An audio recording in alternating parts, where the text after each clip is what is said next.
இப்போ திருப்பரங்குன்றம் திருக்கார்த்திகை இஷ்யூல பார்த்தீங்கன்னா இந்த தீபத்தூணில் ஏற்ற சொல்லி ஜஸ்டிஸ் ஜி.ஆர். சுவாமிநாதன் ஆர்டர் கொடுத்துட்டாரு.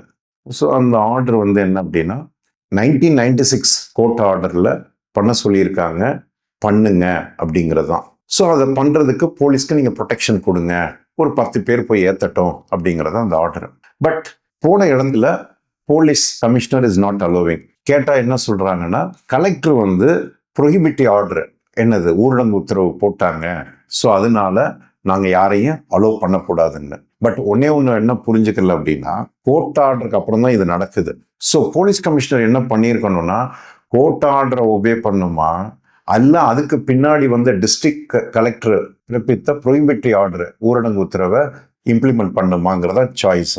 So which is greater? Naturally ஹைகோர்ட்டுடைய ஆர்டர் தான், but he failed to implement.